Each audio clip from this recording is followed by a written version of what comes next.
where you scream to watch that, watch this, and I'll dive down through this hairy flesh. Hi and welcome to Watch This. I'm CJ Johnson.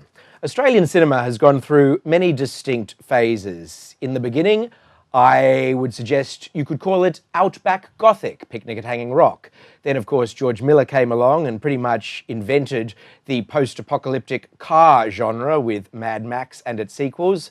During the 80s and 90s, we definitely went down a comedy road. Indeed, we were known for quirky comedies, camp comedies even, Priscilla, Queen of the Desert, Muriel's Wedding, Strictly Ballroom, and so on.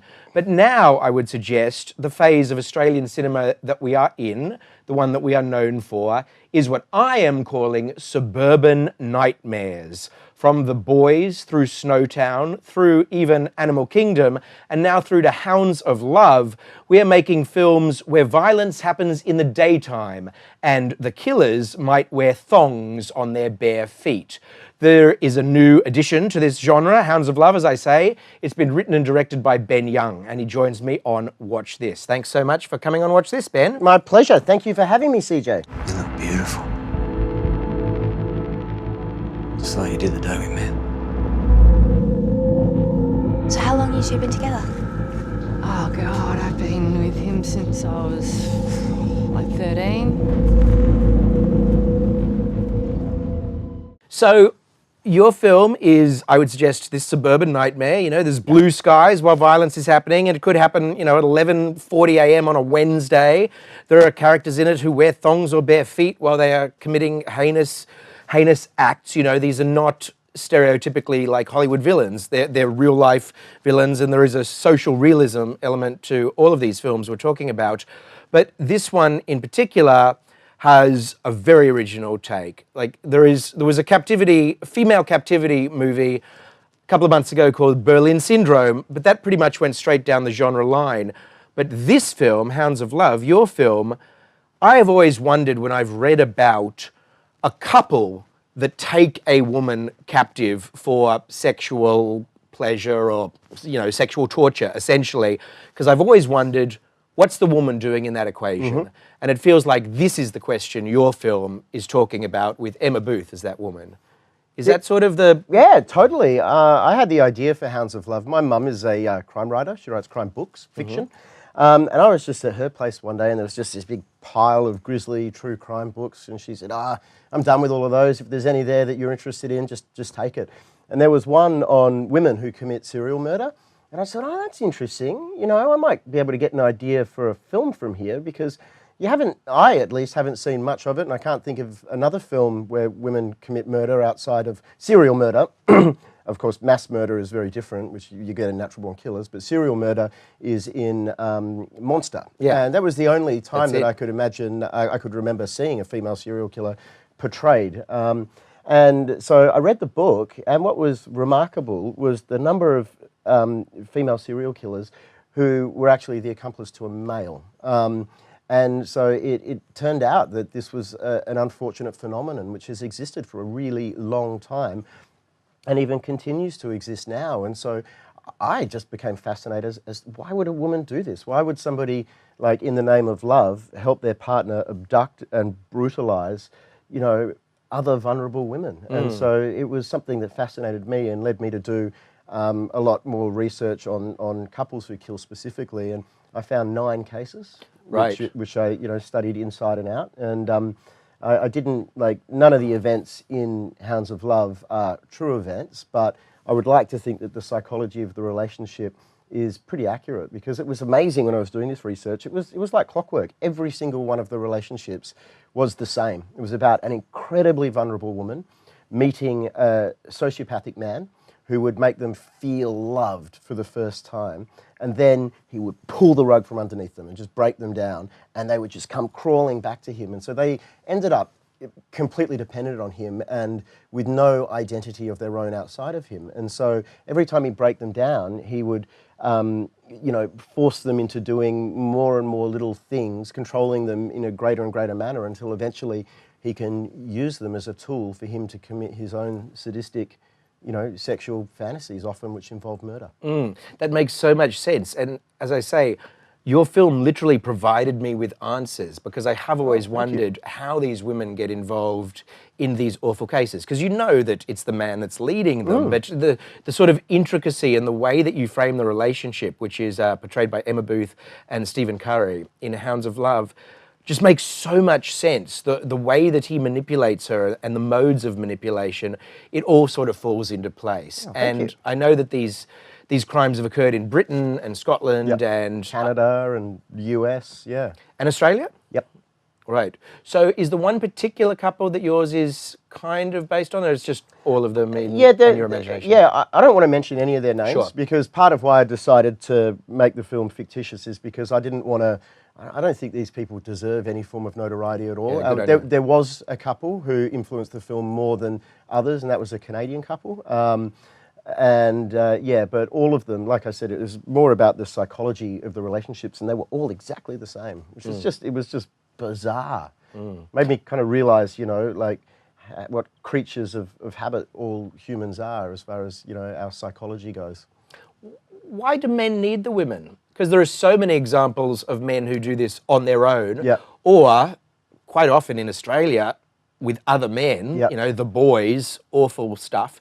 Why do men need the woman? Serial murder is all about control. The reason why anybody commits serial murder is because taking somebody's life is the ultimate form of control. And what is another, I studied a lot of serial murders as well, not just couples, just to try and get inside their head. And it's not uncommon. Strangulation is a very popular form of, execution by serial murderers.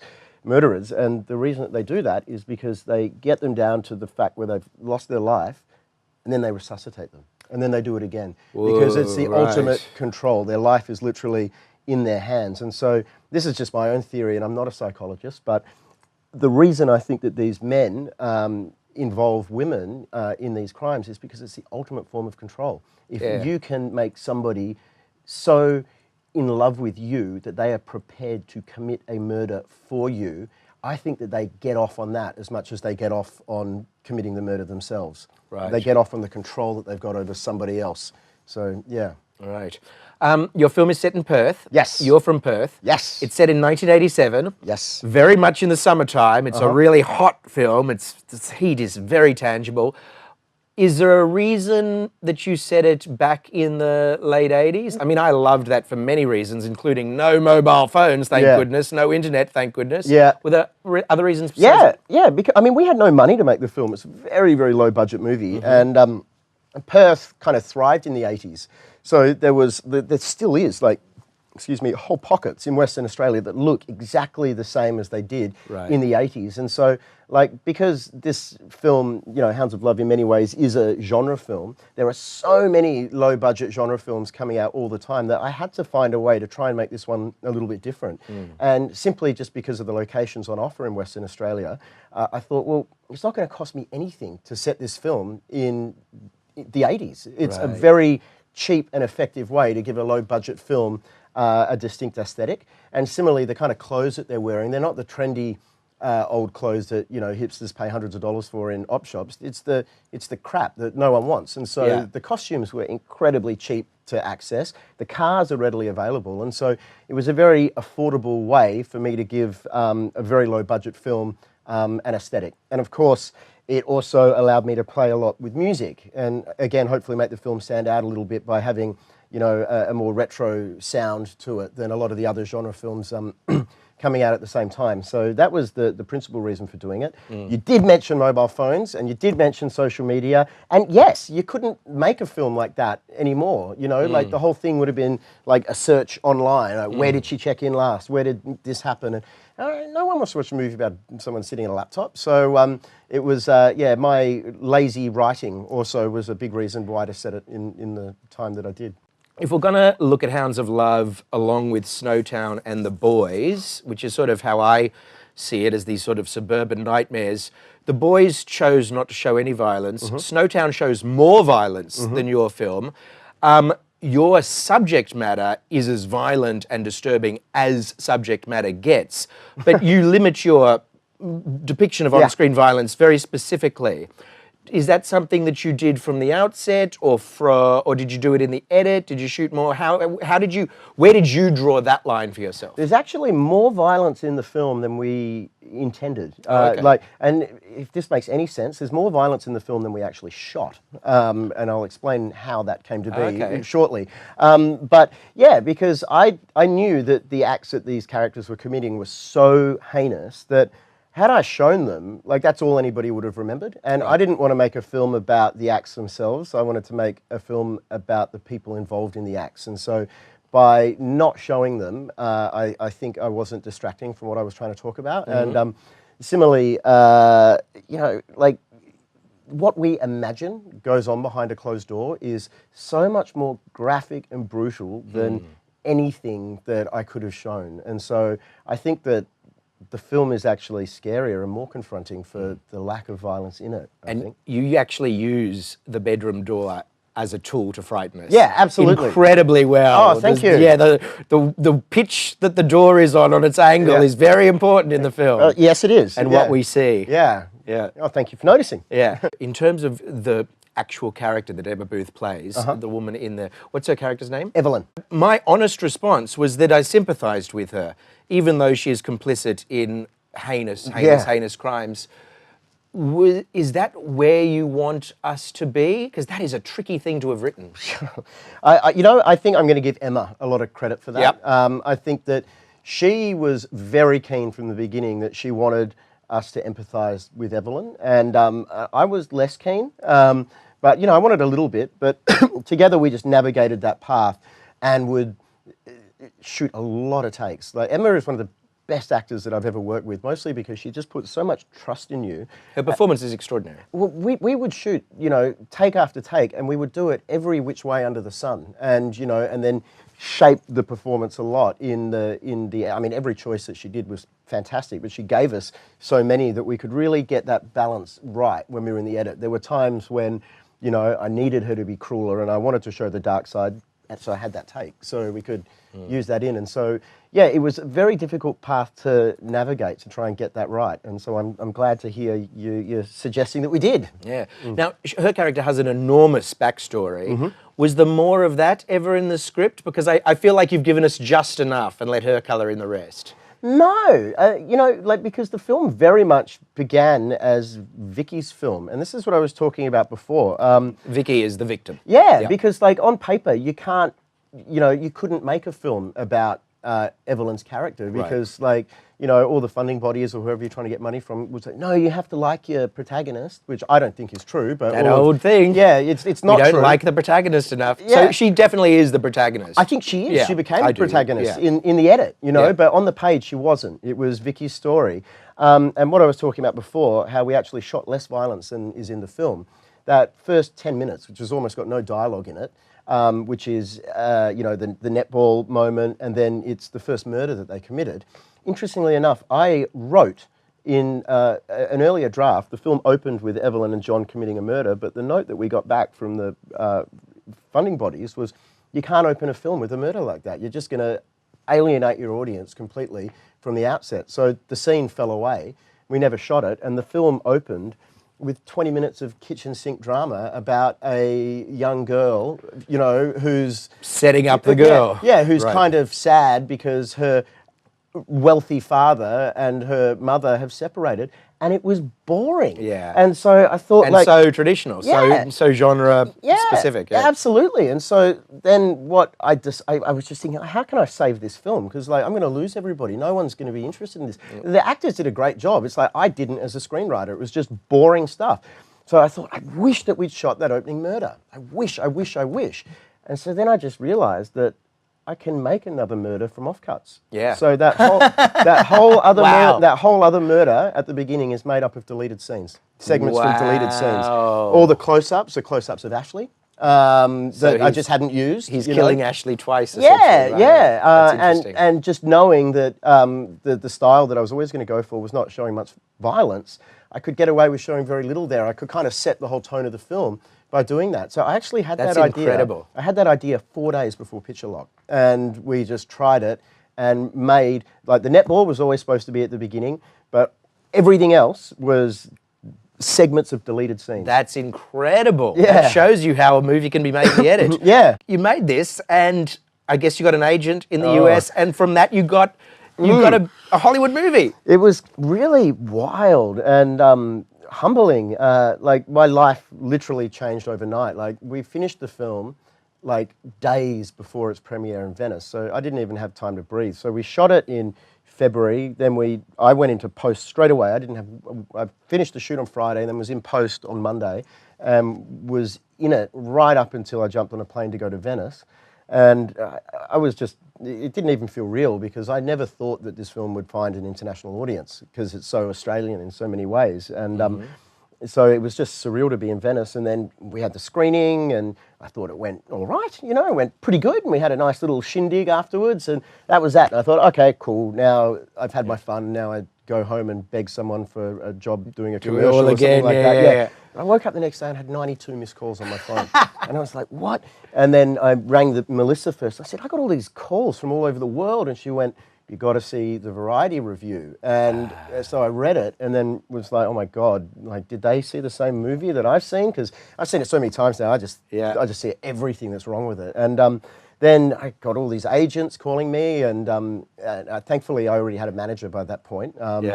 And he helped me navigate that really well. But then, you know, the day after the premiere, I was signed with UTA. A week after that, they had me in London. I did 15 meetings in 8 days. And then they organised 2 private screenings at their offices in Beverly Hills and invited all these producers there. And I got sent 60 screenplays. And that's the kicker, isn't it? When people go like, wow, Animal Kingdom was great, but I still don't understand how every single person in Animal Kingdom got a career in Hollywood. Yeah. It's because of these private screenings, isn't it? Absolutely. Yeah. Your agency holds a private screening in their beautiful Beverly Hills office and they just invite the right people. Yeah, and they invite the best of the best. And Yeah. so I got offered so many films, which was just like, what is going on here? I've just spent my whole life being told that I'm a crap filmmaker, and now I'm in Beverly Hills meeting with Academy Award-winning producers, and which I was. And you know, and then Extinction came along. Like I got a call. So this is the new one, Extinction. Yeah.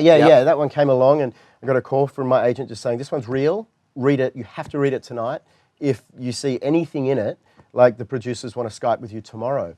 And I did see something in it. I saw a lot that I wanted to change, and jumped on Skype with the producers, and they asked me, you know, what I liked about the film, and I told them, and then they said, well, what don't you like about the film? And I probably had a lot more than I liked at that particular point.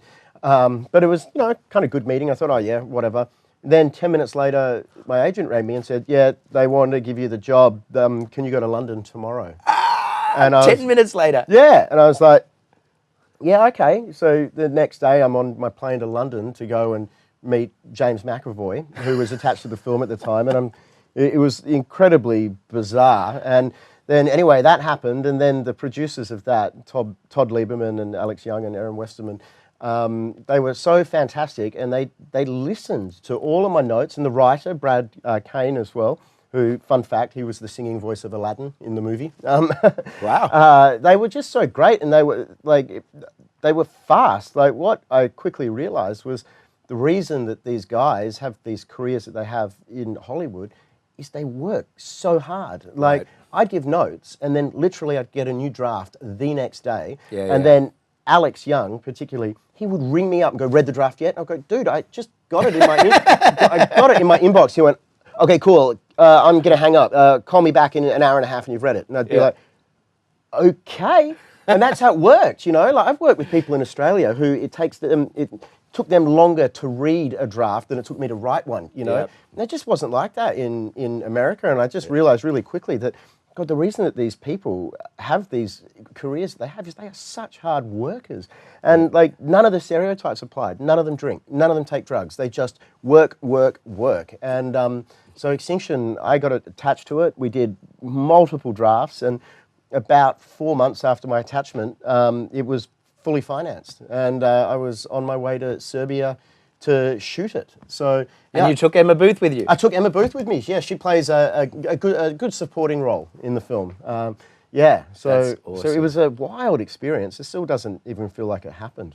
Just like, How exciting. Yeah. It's wonderful. But I asked them why they wanted me for it, and they said, because even though it's this big science fiction film, they wanted it to be about the characters, and a large portion of that film is also contained. And so it was about, again, the relationships of these characters in a small space. And they said, we want you to bring tension which isn't on the page, which we think that you can do after Hounds of Love. And so that was kind of exciting to me. And so I kind of made it my mission, shooting that film, to make some of the most tense scenes, out of the most nothing scenes on the page. And so I did that. And so, yeah. That's really comforting, because that shows you that Hollywood producers who've earned a certain rung up the ladder can actually see things like that. Yeah. Can see like, oh, that film has internal tension in a combined space between a small amount of characters. We can apply that over here. Yeah. That's cool. Well, we'll check in again when Extinction comes out. Thank you. Thank you so much. And thank you so much for coming on Watch This. My pleasure.